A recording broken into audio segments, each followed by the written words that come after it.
Assalamualaikum warahmatullahi ta'ala wabarakatuh. Innal hamdalillah nahmaduhu wa nasta'inuhu wa nastaghfiruh, amma ba'd. Sahabat PBA beserta sahabat Itra au syabah wa syababah Itra yang dirahmati Allah Subhanahu wa taala. Segala puji hanya milik Allah Ta'ala yang telah melimpahkan begitu banyak kenikmatan kepada kita semua, terutama nikmat iman, nikmat Islam, serta nikmat sehat walafiat. Sehingga pada sampai detik ini kita masih diberikan kesehatan, kekuatan, kesabaran, kerizkian, dan semacam baik. Kemudian tak lupa pula pada umumnya sholawat diiringi salam kita haturkan kepada kedibaan Nabi besar Nabi Muhammad sallallahu alaihi wasallam, karena tanpa adanya beliau lahir di dunia ini takkan ada Islam yang sempurna, takkan ada umat-umat Islam yang terdidik, yang terarahkan tanpa wasilah hadirnya beliau ke dunia. Sahabat PBA dan syabah wa syababah Itra dimanapun Anda berada, rahimakumullah. Salah satu ibadah penting di bulan Ramadan adalah zakat. Zakat bukan sekedar kewajiban finansial, tetapi sarana membersihkan harta, menumbuhkan kepedulian sosial, dan menjaga keseimbangan kehidupan masyarakat. Islam telah mengatur dengan jelas siapa saja yang berhak menerima zakat agar distribusinya tepat sasaran. Allah Ta'ala berfirman, A'udzu billahi minasy syaithanir rajim. Innamas shadaqatu lil fuqara'i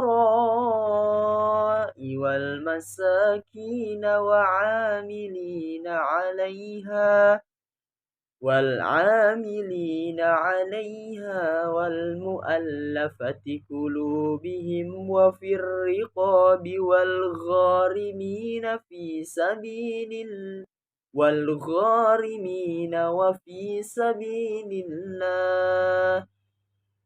سبيل الله وابن السبيل فريضة من الله Wallahu alimun hakim.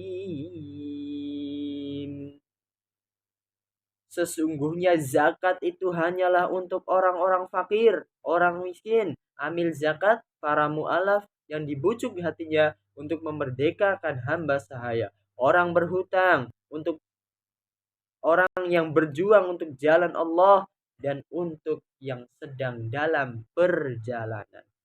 Dalam surat At-Taubah ayat 60. Dari ayat ini kemudian para alim ulama merangkum dengan sedemikian rupa menjadi 8 golongan penerima zakat, yakni yang pertama fakir. Mereka siapakah orang fakir? Mereka adalah orang yang hampir tidak memiliki harta atau penghasilan untuk memenuhi kebutuhan dasar hidup. Yang kedua miskin.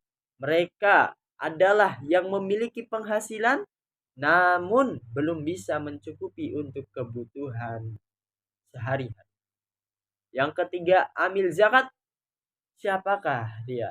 Mereka adalah petugas-petugas yang mengelola dan menyalurkan zakat secara amanah. Yang keempat, mu'alaf. Mereka adalah orang yang dilunakkan hatinya agar semakin kokoh dalam Islam atau demi kemaslahatan umat. Kadang juga sahabat-sahabat kita dan PBA, mu'alaf ini sebagai rayuan, sebagai bujukan dari Islam untuk mereka. Karena apa? Mereka kan baru untuk memasuki gerbang keislaman. Makanya kenapa mu'alaf sebagai bagian orang-orang yang berhak menerima zakat? Karena disitulah dibahagiakan oleh Islam agar mereka betah dan mereka semakin percaya dengan adanya ketauhidan Allah Subhanahu wa taala dan rasulan baginda Rasulullah sallallahu alaihi wasallam. Lanjut. Yang keenam, riqab. Siapakah mereka? Mereka adalah orang-orang yang membebaskan manusia dari perbudakan atau penindasan pada zaman dahulu. Zaman sekarang entahlah masih ada atau tidak. Kemungkinan sudah musnah ya. Kemudian yang keenam, ghorim. Ghorim siapa? Orang yang memiliki hutang karena kebutuhan mendesak dan tidak mampu untuk melunasinya. Artinya ketika berhutang tanpa ada alasan yang mendesak, tanpa ada kebutuhan yang mendesak, maka mereka tidak termasuk pada kriteria penerima zakat. Kemudian yang ketujuh, fisabilillah. Fisabilillah adalah orang yang sedang berjuang di jalan Allah yang membawa kemaslahatan umat. Siapakah mereka? Para guru, para alim ulama, para kiai, para ustadz, para asatidz, para ustadzah. Mereka yang tidak diberikan honor ataupun gaji yang setara dengan apa yang telah mereka korbankan. Itulah mereka fisabilillah pada zaman sekarang. Kemudian yang terakhir, ibnu sabil. Mereka adalah orang-orang yang sedang menghabiskan bekal dalam perjalanan kebaikan. Insyaallah. Jadi ketika ada orang dalam perjalanan jauh, maka kita berhak untuk memberikan zakat kita kepada mereka. Karena mereka sebagian orang-orang yang diberikan kesempatan untuk menerima zakat. Ibnu sabil. Sahabat PBA dan sobat kita syabab-syababah rahimakumullah.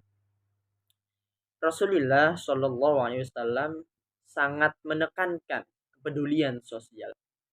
Beliau bersabda bahwa harta yang dikeluarkan di jalan Allah tidak akan mengurangi keberkahan. Justru menyucikan dan menumbuhkan kebaikan. Zakat adalah bukti bahwa Islam membangun masyarakat yang saling menguatkan. Melalui zakat kita belajar bahwa harta